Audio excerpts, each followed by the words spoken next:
Dejó dicho el pensador romano, nacido en la vecina ciudad de Córdoba, entonces colonia patricia, Lucio Anneo Séneca: la vida es como una leyenda, no importa que sea larga, sino que esté bien narrada. Y con leyendas queremos empezar nuestro programa de hoy, el primero de 2022. Si intentamos buscar el origen de muchas artes, como la arquitectura, la pintura o la cerámica, por ejemplo, nos encontramos con algunas preciosas historias legendarias. Una bellísima leyenda es la que Marco Vitruvio Polión, que era arquitecto y tratadista romano, narra en su obra Los 10 libros de la arquitectura sobre el origen del capitel corintio. El capitel, que es, como sabemos, la parte superior moldurada o esculpida de una columna, en la Grecia clásica podía ser dórico, jónico o corintio. Pues acerca del nacimiento de este último, del capitel corintio, que es el más exuberante de los tres, nos dice Vitruvio en su tratado lo siguiente: el tercer orden, llamado corintio, imita la delicadeza de una muchacha, pues las muchachas, debido a su juventud, poseen una configuración conformada por miembros delicados y mediante sus adornos logran efectos muy hermosos. Dicen que el descubrimiento del capitel corintio fue así. Una muchacha de Corinto, ya de cierta edad para contraer matrimonio, falleció a causa de una enfermedad. Después de sus exequias, su nodriza recogió unas copas que le gustaban mucho a la muchacha cuando vivía y las puso todas juntas en un canastillo de mimbre que llevó a su sepulcro. Las colocó encima y, con el fin de que se mantuvieran en buen estado durante mucho tiempo, las cubrió con unas tejas. Casualmente, colocó el canastillo sobre la raíz de un acanto. Con el tiempo, las raíces del acanto, oprimidas por el peso, esparcieron en derredor sus hojas y sus pequeños tallos al llegar la primavera. Sus tallos crecían en torno al canastillo y por los lados salían al exterior bajo el peso de las tejas, lo que obligó a que fueran formando unas curvaturas o volutas en sus extremos. Calímaco, llamado Catatesitecnos por los atenienses, gracias a la exquisitez y primor de sus tallas de arte marmóreas, al pasar delante de este sepulcro, observó el canastillo y la delicadeza de las hojas que crecían a su alrededor. Quedó gratamente sorprendido por esta original forma de las hojas y levantó unas columnas en Corinto, imitando este modelo. Tenemos hoy con nosotros a Tomás Sánchez Rubio, nuestro compañero de Radio Proverso, presentador del programa La Estantería y filólogo clásico de cabecera de nuestro programa Gabinete de Curiosidades, para que nos cuente el significado de algunas palabras de origen griego que hemos leído en este texto de Vitruvio. Buenas tardes, Tomás, ¿cómo estás? Hola, ¿qué tal, Lourdes? Pues estoy encantadísimo de volver al programa, este espacio en el que no dejo de aprender nunca, la verdad. Igualmente. Por cierto, ¿qué te ha parecido que comencemos este programa, primer programa de 2022, con tu admirado Séneca? Pues me parece estupendo, porque verdaderamente Lucio Anneo Séneca, que aparte de todo pues era cordobés, ¿no? Ya andaluz. Sabéis que nació el 4 a.C. en lo que era la ciudad de Córdoba. Pues verdaderamente a mí siempre me ha parecido un autor admirable y al que admiro profundamente.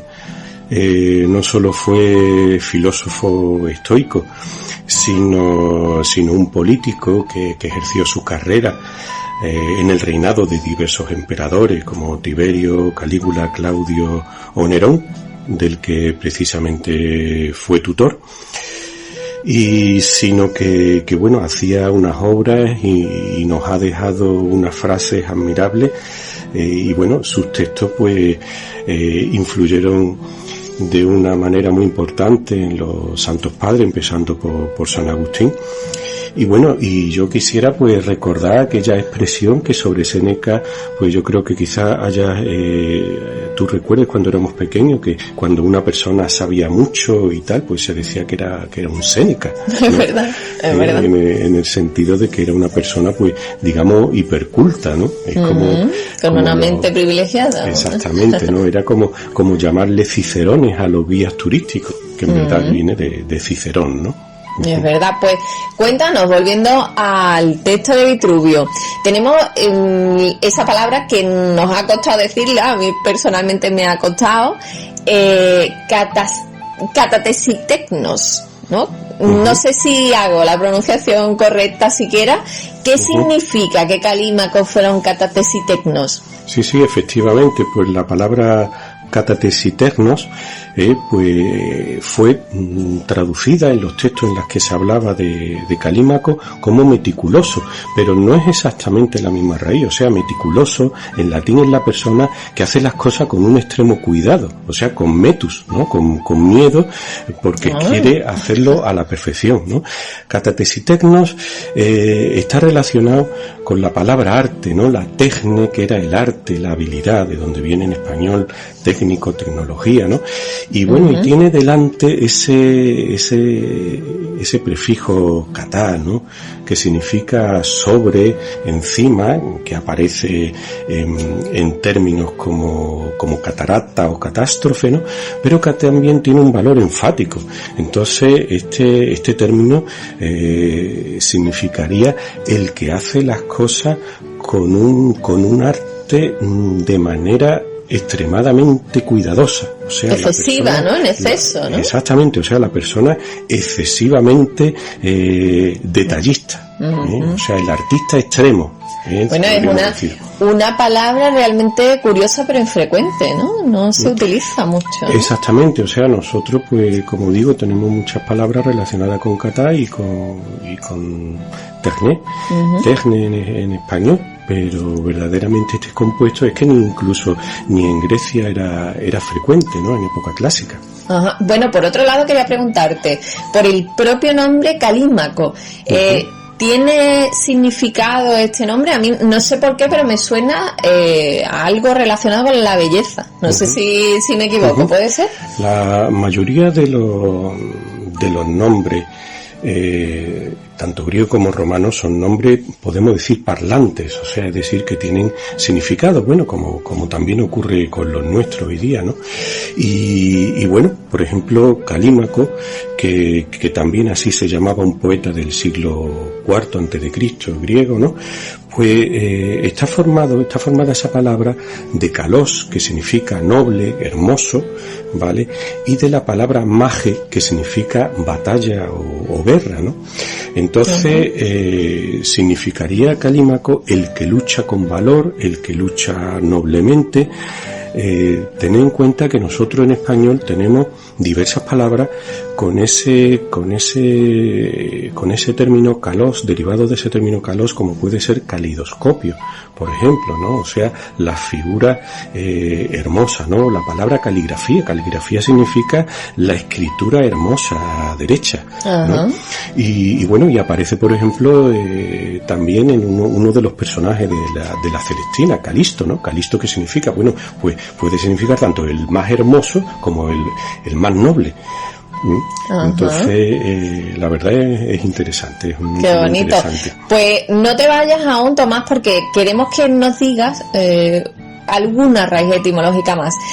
Continuando con Calímaco, no solo Vitruvio habla de este escultor griego al que atribuye esa invención del capitel corintio, como hemos visto en ese texto, sino que también habla de él, de Calímaco, Pausanias, el famoso cronista griego, que le atribuye al artista la autoría de una denominada llama eterna, que era una lámpara de oro que tenía forma de palmera y que iluminaba la escultura de Atenea, que estaba dentro del Erecteion de la Acrópolis de Atenas.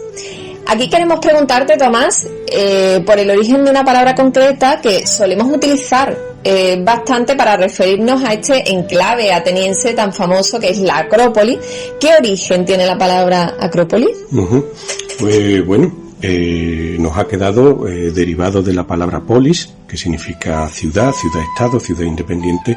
Nos han quedado en latín, pues, en español, perdón, en español nos han quedado pues bastante derivados, ¿no? Entre ellos pues metrópoli, metropolitano, etcétera, ¿no? Política, por supuesto, ¿no? Porque ya Aristóteles era el que decía que el hombre, pues, la persona era un zoon politikon, ¿no? Un animal político. Y bueno, y después está la palabra acron, que es el extremo de algo, o sea, la cima. Entonces la palabra Acrópolis pues significa la ciudad que está en lo alto, o sea, ya sabéis que Atenas, digamos, tenía un centro histórico, religioso, administrativo, que era la Acrópolis, y se llamaba así sencillamente porque estaba en lo alto de una cima, ¿no? Tenemos, por ejemplo, la palabra acróbata en español. Bata viene de bates, que es el caminante. El acróbata es el que camina. Acro, en la cima, por los aires, ¿no? Curioso. Sí, sí. No confundir, bueno, lo de polis con poli, que es múltiple, ¿no? En latín, ¿no? Una cosa diferente. Claro, una cosa era la polis y otra cosa era polis, que significaba mucho, variado, diverso, etcétera, ¿no? Ajá. Pues muchas gracias, Tomás, por estas pinceladas etimológicas tan interesantes que siempre nos traes, y cuento contigo, ¿no? Para un próximo programa de Gabinete de Curiosidades, ¿no? Por supuesto que sí. Enhorabuena, Lourdes, por el programa, y bueno, es un placer para mí siempre estar aquí haciéndote compañía. Pues nada, muchas gracias, Tomás, y cuídate mucho. Gracias, igualmente. Pues continuando con nuestras leyendas, otra nos lleva a la China de la dinastía Ming para contarnos el origen de un tipo de cerámica. Pues bien, cuentan que el emperador Xuanzong pidió a sus ceramistas de la corte producir cerámicas rojas para hacer ofrendas al sol. Los ceramistas, que eran incapaces de conseguir lo que el emperador les pedía, fueron encarcelados y torturados. La hija de uno de ellos, llamada Cuilán, en protesta por ese trato recibido por su padre, se arrojó, cuentan, al horno donde se cocían las cerámicas del emperador. Y al abrirlo, vieron que la cerámica se había teñido del rojo de su sangre. Los estudiosos, sin embargo, indican que este surgimiento de la cerámica roja fue anterior, en la dinastía Song, entre los siglos X y XIII, donde parece que fue por casualidad unas cerámicas verde celadón quedaron teñidas de rojo sangre buey, como se denomina, cuando se cocieron por error bajo una cocción reductora, que es la que se hace sin oxígeno. El esmalte de cobre, que siempre había ofrecido después de la cocción colores verdes, quedó por error, por casualidad, convertido en rojo bajo aquella atmósfera. Y a raíz de aquella metamorfosis surgieron unas preciosas cerámicas que fueron perfeccionadas luego, sí, y esta vez sí, en la dinastía Ming, en diferentes gamas, donde fueron desde el rosa pálido, llamado flor de durazno o flor de melocotón, hasta el rojo sangre de buey intenso. Y para finalizar nuestra sección, hablaremos de la leyenda que narra Plinio el Viejo sobre el origen de la pintura. Dice así: la primera obra de este tipo, refiriéndose al retrato, la hizo en arcilla el alfarero Butades de Sición, en Corinto, sobre una idea de su hija. Enamorada de un joven que iba a dejar la ciudad, la muchacha fijó con líneas los contornos del perfil de su amante sobre la pared a la luz de una vela.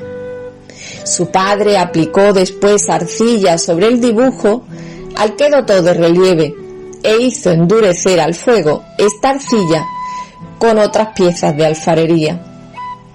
Según nos cuenta Plinio, aquella joven, la creadora de aquel primer dibujo, se llamaba Cora y quiso plasmar en algo tangible la imagen de su amante para poder tenerlo siempre a su lado, haciendo surgir con ello la pintura.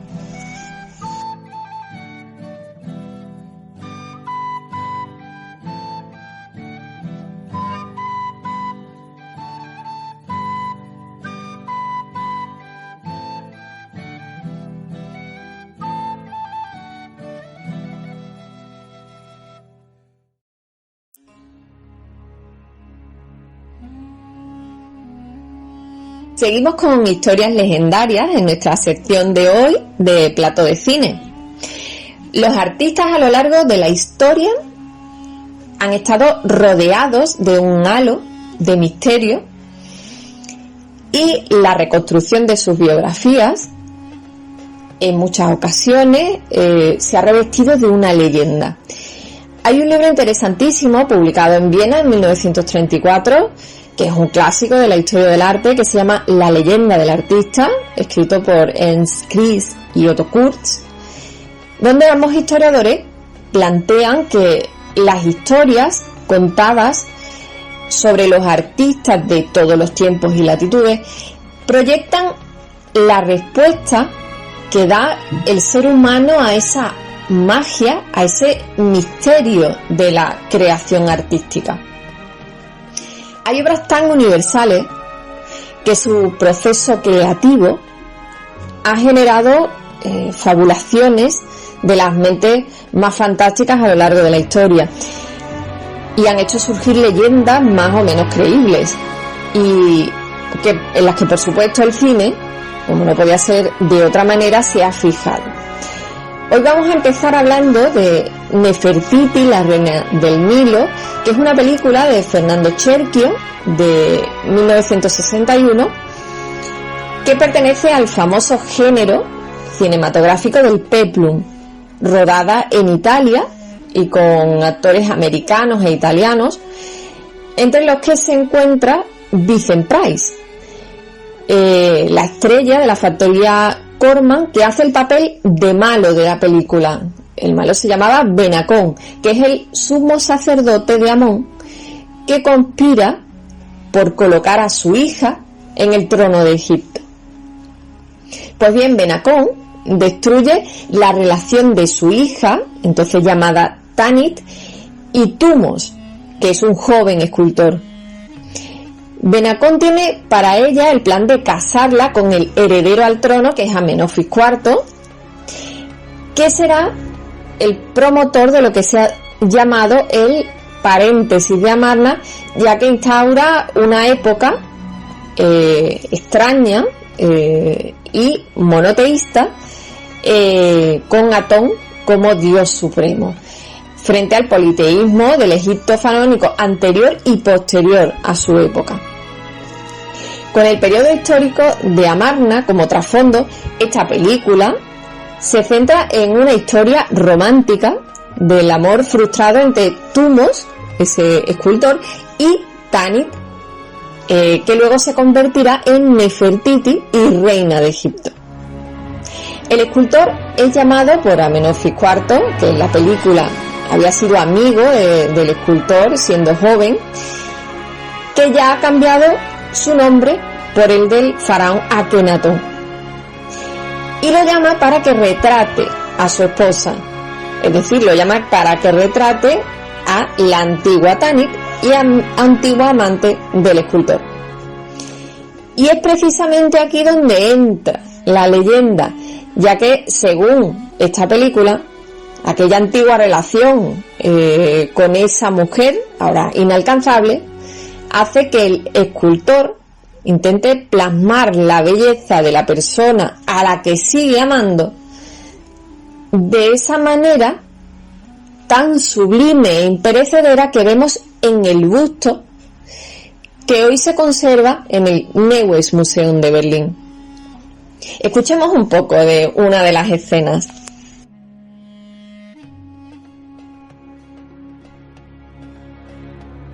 ¿Para qué necesito que pose? Conozco cada sombra, cada curva de su rostro. Podría moldear de Ana. Pude verlo en sus ojos. La odia por eso. Quería matarla. Mary. No. Yo quiero irme de aquí, con mi pueblo, al desierto, donde pueda olvidar todo lo referente a Tebas.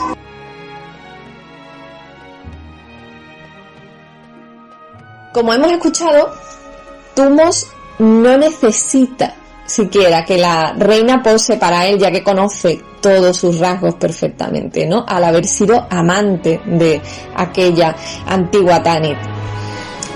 Pero ¿qué pasó en realidad? ¿La historia real era un drama romántico como el que nos cuenta la película?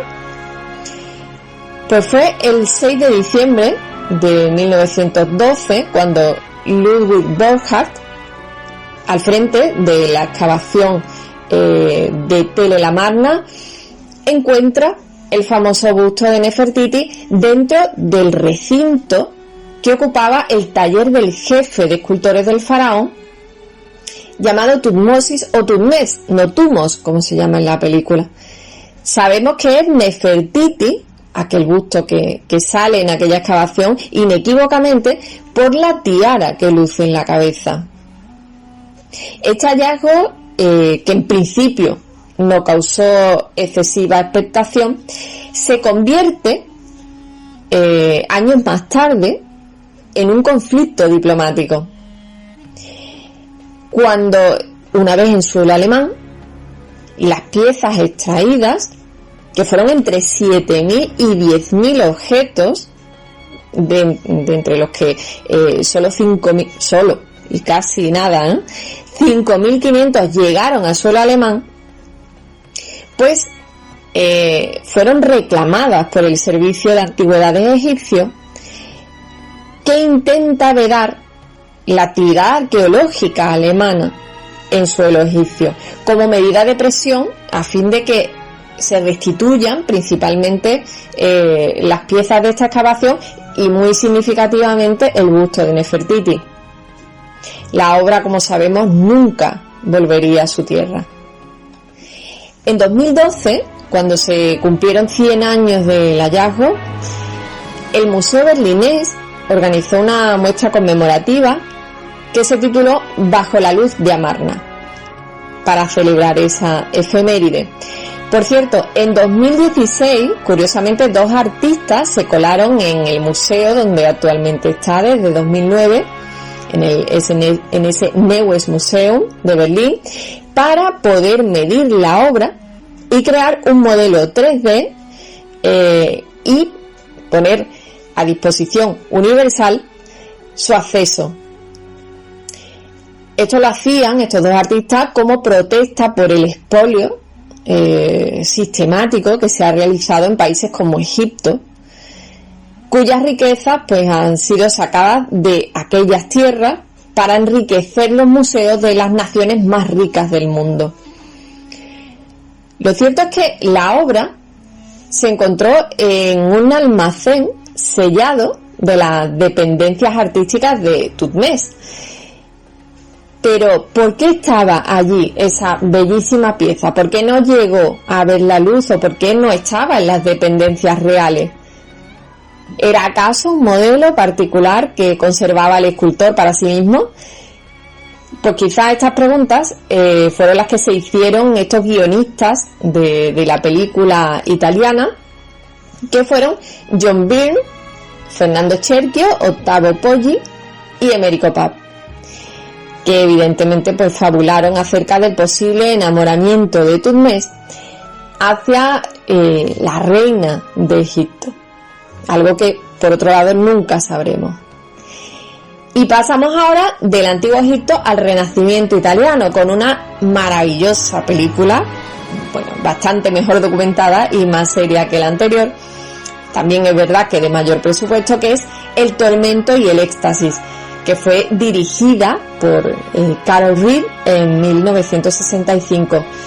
Se basaba en una novela de Irving Stone, que por cierto había novelado otras biografías de interesantes personajes históricos como Freud o Van Gogh. La novela extrae muchos detalles de la biografía que hizo Vasari en el siglo XVI de Miguel Ángel.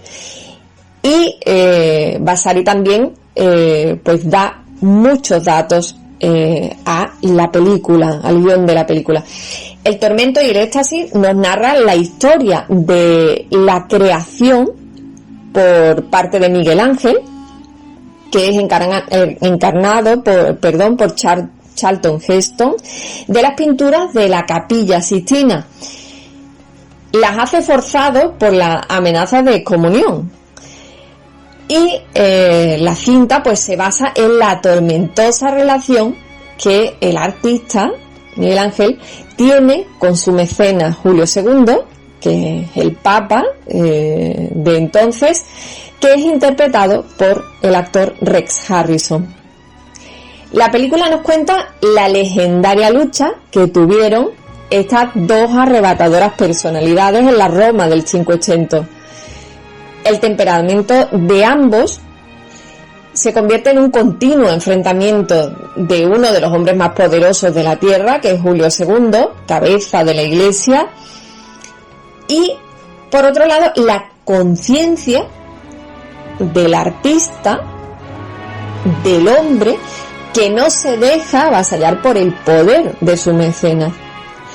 Miguel Ángel es consciente de que tiene entre sus manos, al crear la Capilla Sixtina, algo inmenso, e incluso no duda en algunas veces exasperar al Papa, porque en la película es muy recurrente una frase o un diálogo entre ellos que las veces en que Julio II le pregunta a Miguel Ángel que cuándo acabará, Miguel Ángel le responde: acabaré cuando termine. Ambos actores están realmente soberbios en sus papeles. Vamos a escuchar el fragmento de una de las escenas.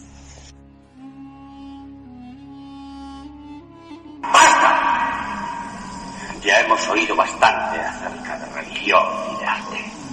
Ambos estáis equivocados. Las pinturas no serán borradas. Pero bueno, y dominarás algún día tu mal genio. Cuando te burlas de mis cardenales, te burlas de mí. Y también de la Iglesia. ¿Por qué voy a soportar tus insolencias durante más tiempo? Santidad. El techo. ¿Crees que eso te da derecho a todo? Ese techo que dura como un purgatorio.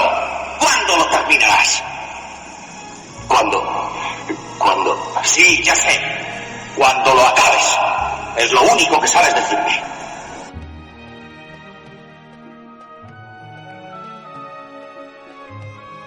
En esta escena vemos como el Papa sabe que tiene que esperar. Sabe que el artista es consciente de que tiene la sartén por el mango.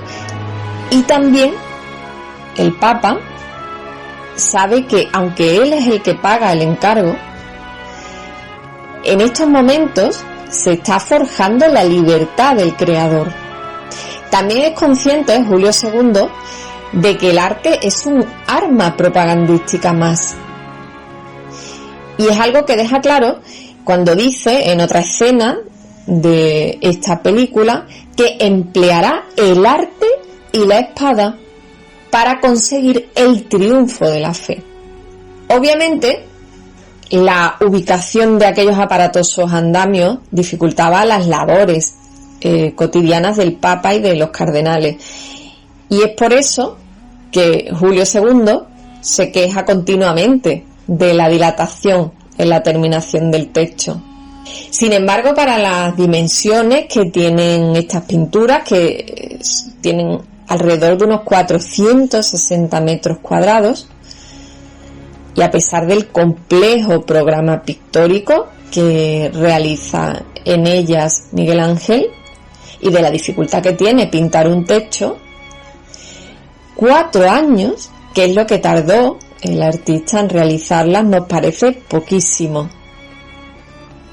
En esta película se arrojan también otros datos interesantes sobre, por ejemplo, la versatilidad de Miguel Ángel como artista. exponiendo también, por ejemplo, su faceta como escultor, que principalmente lo era, por encima de pintor, o él así se consideraba, y también, por ejemplo, su faceta como poeta. Y también nos interesan enormemente de esta película detalles del proceso creativo de Miguel Ángel y también de las técnicas que empleaba.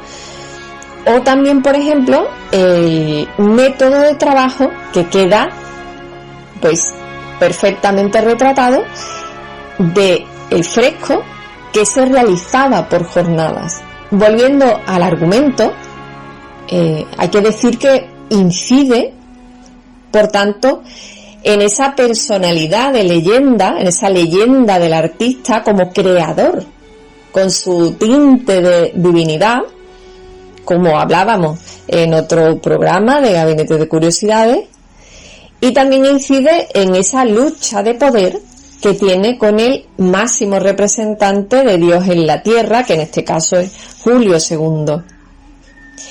Una maravillosa obra de arte esta película que, si no habéis visto aún, pues os recomiendo encarecidamente.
Y seguidamente nos acompaña hoy de nuevo nuestra compañera, la historiadora del arte, Bárbara Moreno, que nos va a aportar interesantes datos sobre una obra concreta de arte y nos va a revelar algunas curiosidades de los elementos que aparecen en ella. Adelante, Bárbara, ¿qué obra has elegido para este programa del mes de enero de Gabinete de Curiosidades?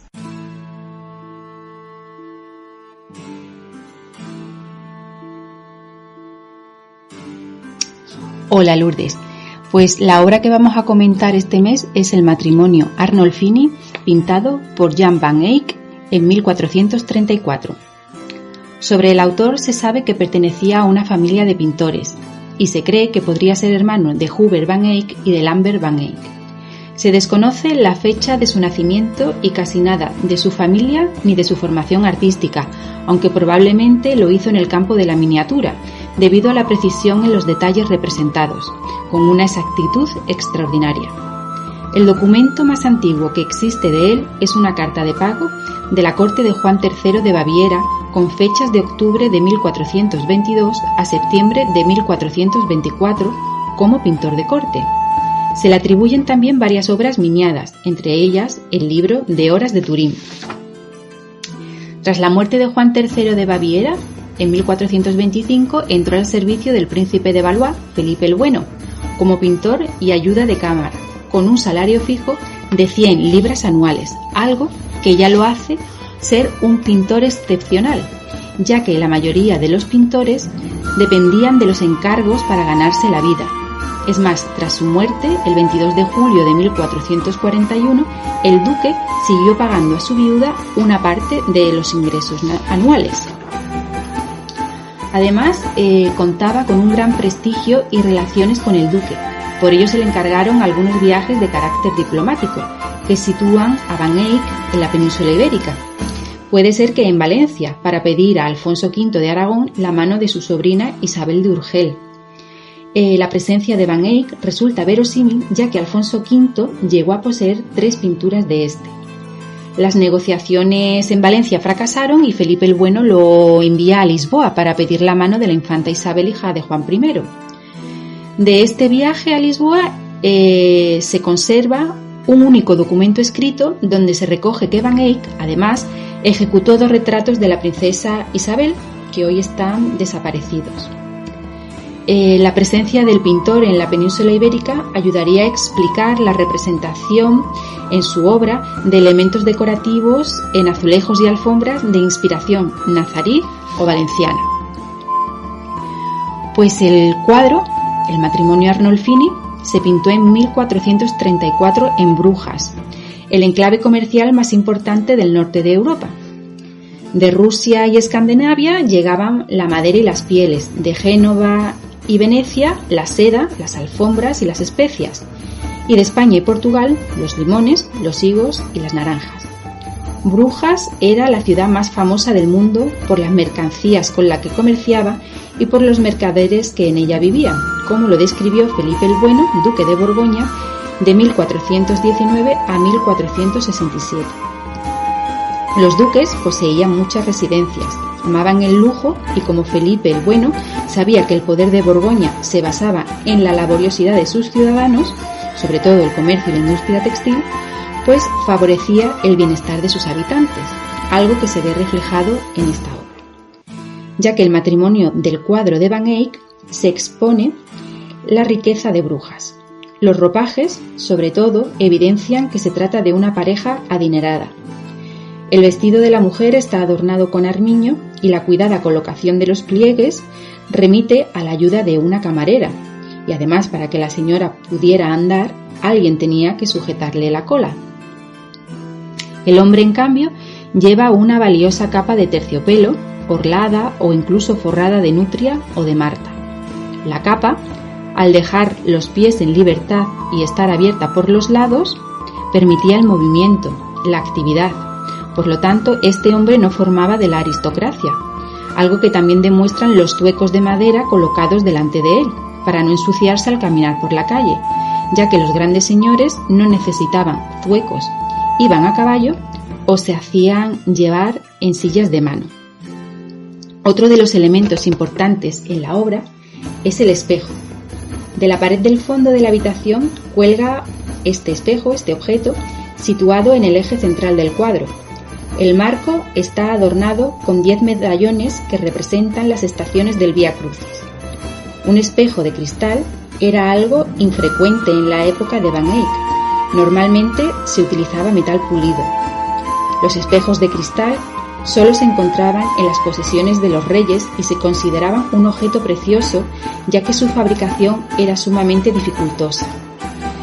La luna de cristal se resquebrajaba al entrar en contacto con el metal líquido ardiente, aunque más tarde los vidrieros de los Habsburgo habían probado con éxito otra solución intermedia. Vertían una mezcla de metales no tan caliente en una bola de cristal y obtenían así un espejo convexo como el que cuelga en casa de los Arnolfini. Estos espejos curvos eran más asequibles que los planos. En Francia los llamaban brujas porque aumentaban el ángulo de visión de una manera misteriosa. En este cuadro, el observador puede ver las vigas del techo de la habitación y descubrir una segunda ventana. Y allí donde está él, descubre en el espejo 2 figuras que entran en la estancia. 200 años más tarde, Velázquez repitió el efecto en las Meninas con un espejo plano.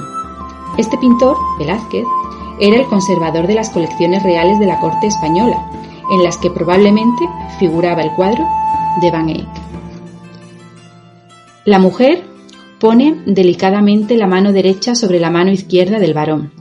Este roce lo ha situado casi en el centro del cuadro, dándole así un significado especial. Los 2 protagonistas parecen festejar algo en su entorno cotidiano, ya que la cola de la mujer está cuidadosamente colocada y el hombre levanta la mano derecha para hacer un juramento. En la época de Van Eyck, darse las manos y hacer un juramento eran indicios claros de boda. En el siglo XV no se necesitaba ni sacerdote ni testigos para formar un matrimonio cristiano y civil. El acto se podía realizar en cualquier parte. No eran los sacerdotes los que impartían el sacramento del matrimonio, sino los propios esposos. Hasta el Concilio de Trento, que tuvo lugar unos 100 años más tarde, la Iglesia no impuso la presencia de un sacerdote y 2 testigos en los esponsales. Pero la presencia de testigos, aunque no era obligatoria en el enlace matrimonial, sí se reconocen en el cuadro claramente en el espejo, porque se necesitaban para la acreditación del contrato matrimonial escrito, que reglamentaba las condiciones económicas y tenía que ser firmado por 2 testigos. La novia del cuadro no lleva un vestido blanco, pues esta costumbre no se introdujo hasta la segunda mitad del siglo XIX. En cuanto al vientre abultado, no alude necesariamente a un posible embarazo, sino que representa más bien el ideal de belleza de la época del gótico tardío, al que también corresponderían los pechos pequeños. La gran cantidad de tela usada en la confección del vestido estaba de moda. Era el estilo borgoñón. En la corte borgoñona no solo era extravagante la moda femenina, sino también la masculina. Los hombres usaban turbantes enrollados o gorros cilíndricos de dimensiones monstruosas.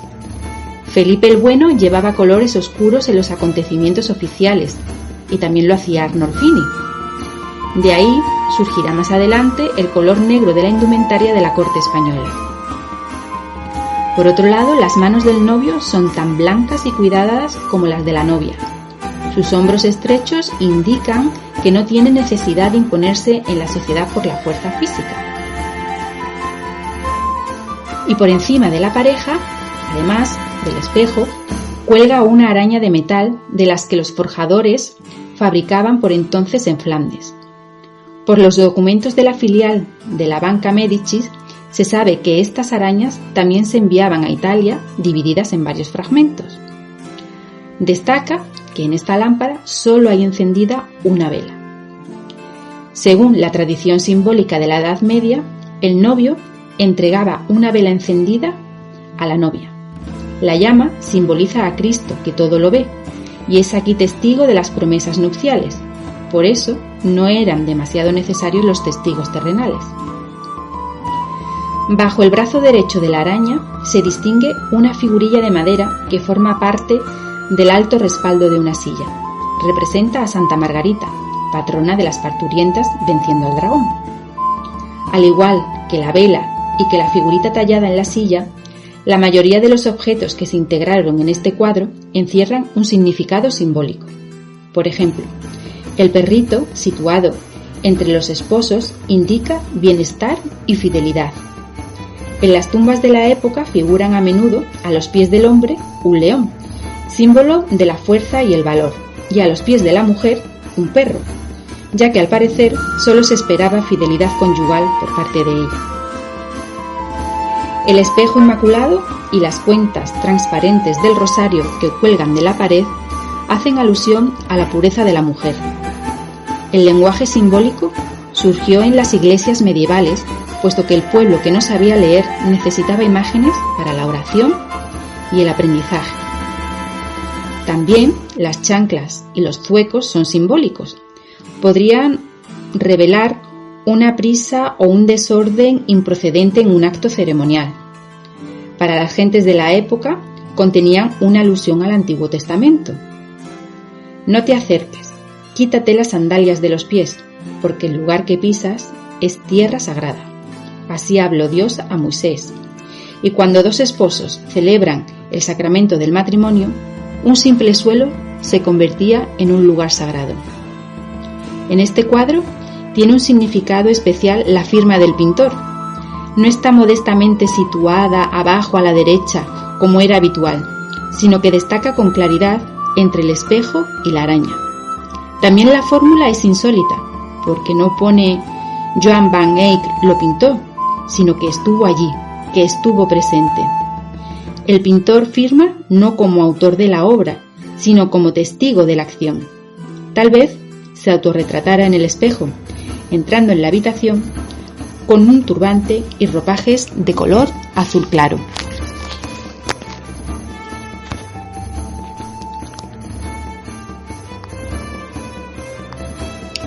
También deberíamos destacar el periplo histórico de la obra. Seguramente, como ya hemos dicho, fuese un encargo de Giovanni Arnolfini a Van Eyck, y tras el fallecimiento de ambos, y como era costumbre, se vendió en subasta, donde la adquirió Diego de Guevara, caballero español de la corte de los Habsburgo, y que vivió casi toda su vida en Holanda.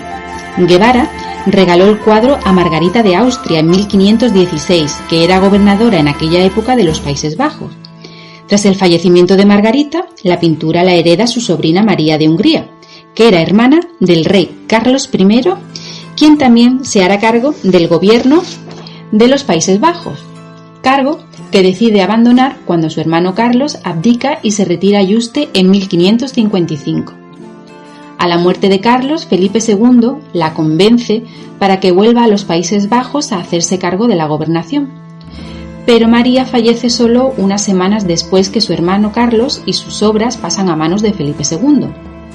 Durante casi un siglo, la obra no vuelve a mencionarse ni en inventarios o testamentos, pero debió estar expuesta ya que en 1599 un diplomático alemán aseguraba haberla visto en las paredes del Real Alcázar de Madrid. Según su relato, se le habían añadido al marco unos versos de Ovidio. Esta descripción coincide con la realizada en el inventario del guardajoyas del Alcázar en 1653, donde también se refieren a los versos de Ovidio. Este documento recoge en su descripción: escritos unos versos de Ovidio en el marco de la pintura, que es de una Alemania preñada con vestido verde, dando la mano a un mozo vestido de negro y que se casan en secreto. La explicación es algo rocambolesca, pero explicaría que no estuviera expuesta por considerarse poco decente. La obra sobrevivió al incendio del Alcázar de 1734 y vuelve a aparecer en el testamento de Felipe V en 1747, donde todavía conserva las puertas. Diego de Guevara, las puertas que se le colocaron a modo de oratorio en época de Diego de Guevara. Pero los encargados de realizar el inventario ya no son capaces de leer la inscripción, que se había deteriorado por el tiempo, y adjudican la obra a Durero. Al fallecer Felipe V, la tabla pasó a decorar el Buen Retiro, donde en 1772 se hace la última alusión a ella. Otra en forma de oratorio portátil con puertas que contiene un hombre y una mujer agarrados de las manos. De aquí pasaría al Palacio Real de Madrid en época de Carlos III. La pintura ahora ya figura con las puertas y se da un nuevo dato. Se dice que fue realizada por Juan de Encinas, inventor de la pintura al óleo, descubrimiento que en el siglo XVI Vasari en sus vidas adjudica a Van Eyck. Con la llegada de los franceses a España, estos se fijaron en el cuadro y decidieron llevárselo, pero lo perdieron tras ser derrotados en la Batalla de la Victoria, ante un ejército de españoles, portugueses e ingleses, al mando del duque de Wellington, quien incautó a los franceses un cargamento de obras de arte, conocido como el equipaje de Bonaparte, que habían desvalijado de las colecciones reales españolas. Unos 90 cuadros pasaron a manos de Wellington, pero no este, que fue distraído del resto por el coronel Hay, quien la regaló al príncipe regente Jorge IV para ganar algún favor, quien la tuvo durante 2 años en Carlton House hasta que la devolvió de nuevo a Hay en 1818. En 1842 la National Gallery de Londres la adquiere por un valor de 730 libras esterlinas y con ello acaba el periplo histórico de esta obra y por ese motivo no la tenemos en España.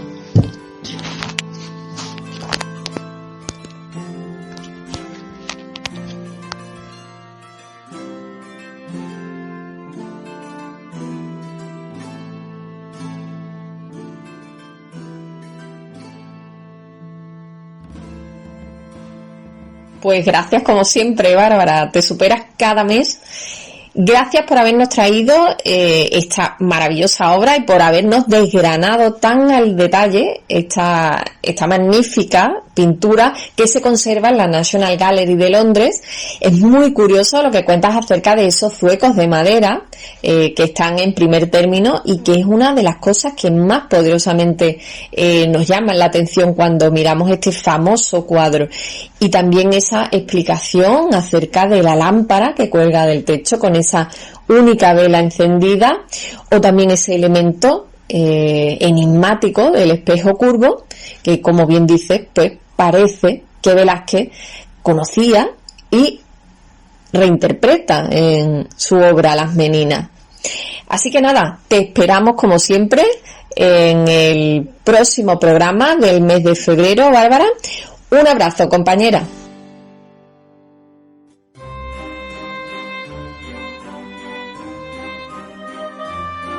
En Gabinete de Curiosidades no queremos que te quedes con las ganas de mandarnos tus sugerencias o aportaciones y tenemos un correo electrónico para que nos hagas llegar algún comentario acerca del programa o alguna pregunta que quieras enviarnos. Es el siguiente: programagabinetedecuriosidades@gmail.com. Todo junto, sin puntos. Repito, programagabinetedecuriosidades@gmail.com.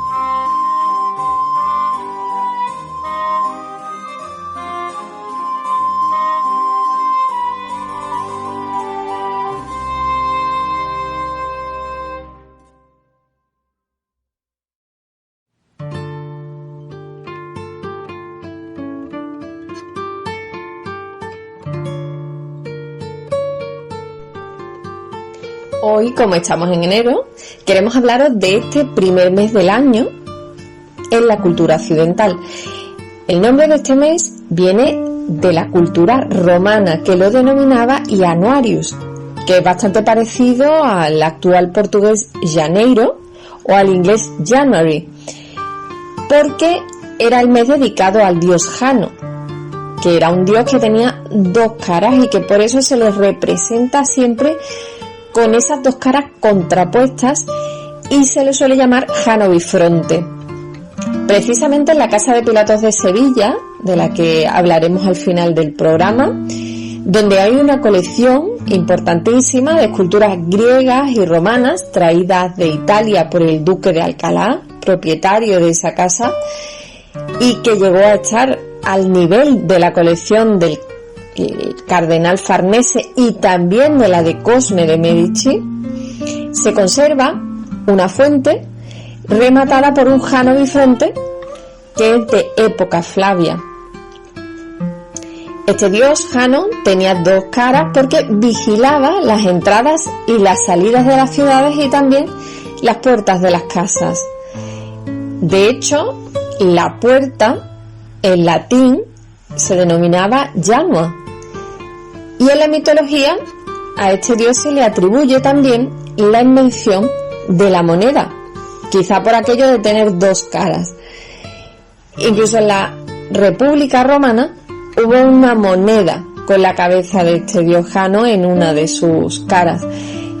Para los amantes de Harry Potter hay que recordar que el profesor Quirrell, en el episodio de la Piedra Filosofal, muestra dos caras que se inspiran pues claramente en este dios bifronte. Pues bien, volviendo al mes de enero, hay que decir que este mes no fue siempre el primero del año. No sabemos cuándo, pero los romanos, quizás por los ajustes que hicieron del calendario, trasladaron a enero del penúltimo puesto al primer puesto de los meses del año.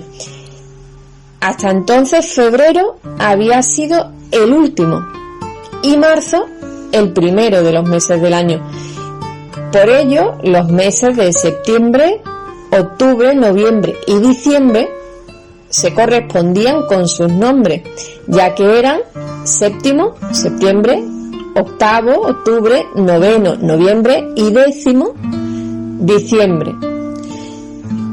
De hecho, los 2 meses de enero y febrero fueron creados para reajustar los tiempos del año y crear el actual calendario hasta llegar a los 365 días actuales.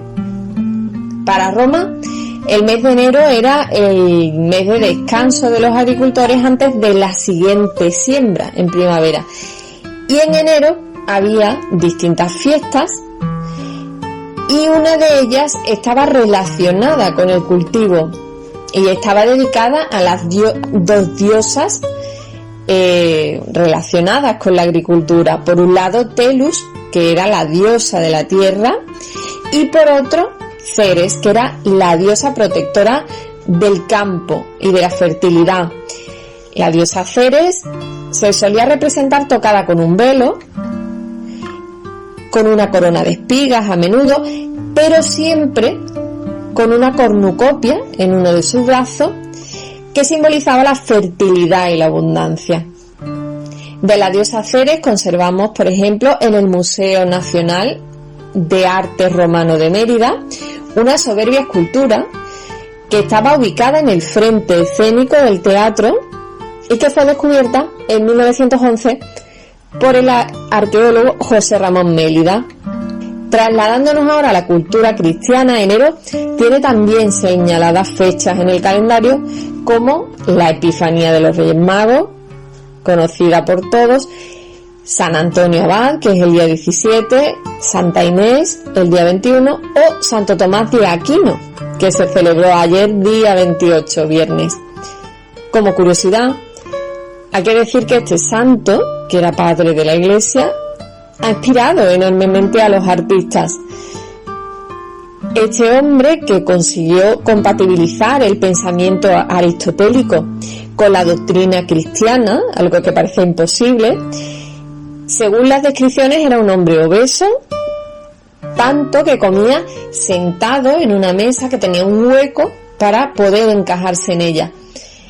Era también tremendamente callado y por eso y por su tamaño, pues sus compañeros lo llamaban el buey mudo.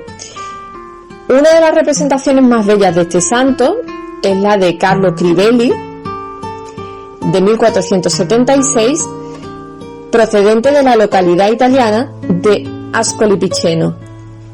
Es una témpera sobre tabla de una enorme belleza que por avatares del destino pues se conserva actualmente en la National Gallery de Londres.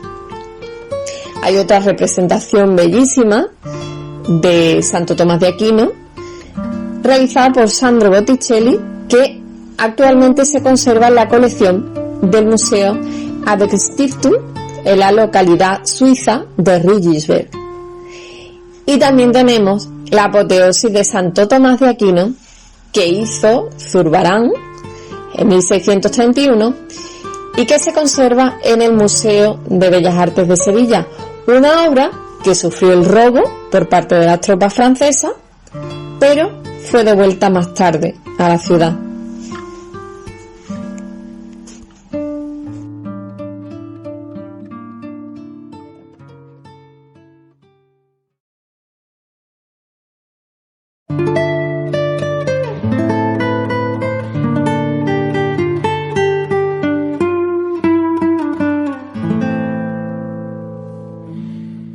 En nuestra sección Reflexiones, siguiendo con las historias míticas, hablaremos hoy de una obra que es fiel reflejo de su momento. Se trata del techo del llamado Salón Pacheco de la Casa de Pilatos de Sevilla. Este techo es una de las pocas grandes obras de tema mitológico que se conservan en Sevilla de finales del Renacimiento y principios del Barroco. Aunque pudiera parecer por el tema una obra aislada, dentro de la profunda religiosidad que en ese momento impregnaba totalmente el arte sevillano, no lo es, puesto que se conserva otro techo más de asunto mitológico. Se trata del techo de la casa del poeta Arguijo, que actualmente pertenece a las colecciones del Museo de Bellas Artes de Sevilla.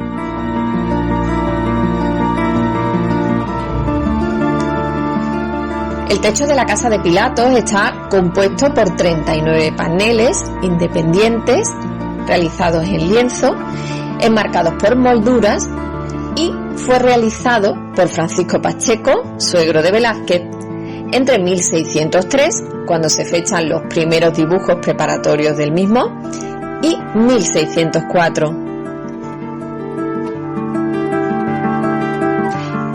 Estas pinturas cubren una superficie rectangular. En las diferentes escenas se representan un buen puñado de historias de la mitología clásica.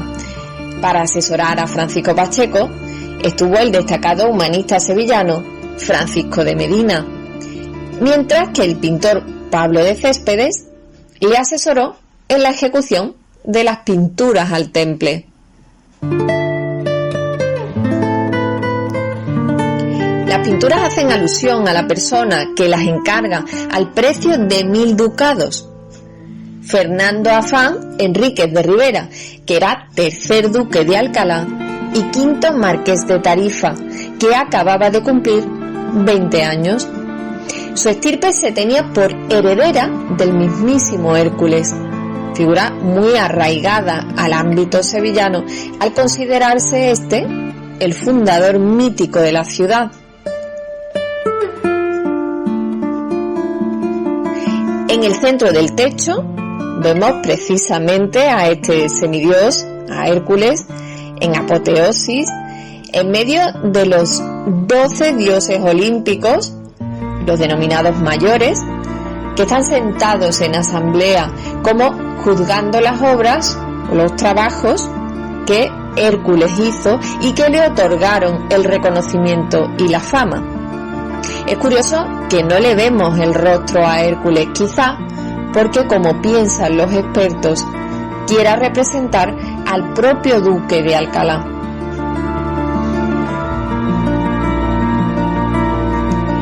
En cada extremo del techo se representan figuras contrapuestas.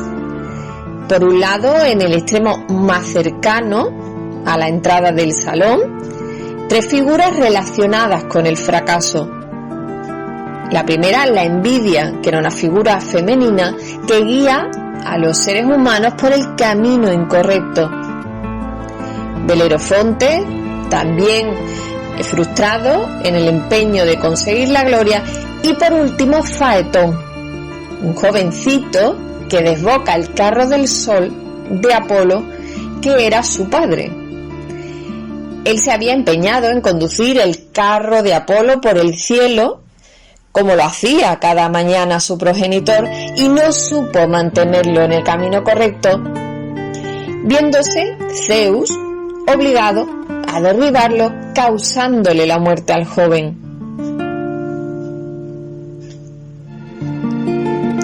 Esta figura de Faetón se entiende por tanto como una metáfora de advertencia al joven duque de Alcalá, que debía llevar con mano firme la casa que ahora gobernaba. En el lado opuesto del techo, anexo a otra sala donde solo el duque y unos elegidos tenían acceso, estaban representadas las figuras exitosas que habían escogido el camino correcto hacia la fama y la gloria.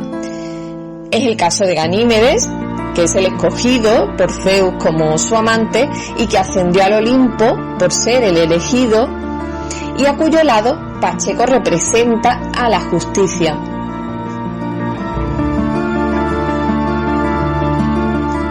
Una presencia curiosa entre los elementos decorativos que rodean las escenas mitológicas principales es la de algunas tortugas que, por su longevidad y su carácter silencioso, representaban el buen juicio y el camino correcto.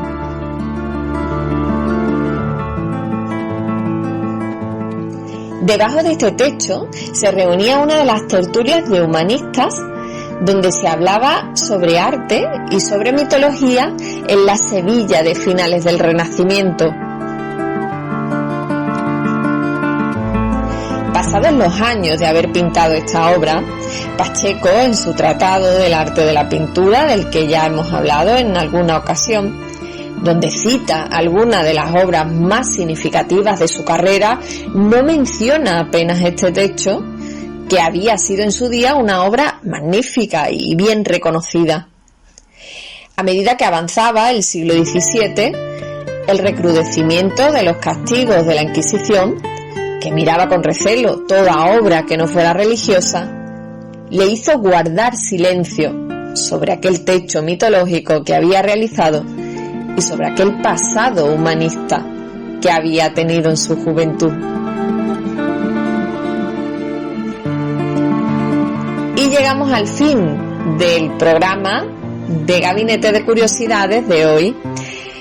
Quiero agradeceros vuestra compañía en este programa del mes de enero y de corazón os espero en una próxima edición de Gabinete de Curiosidades.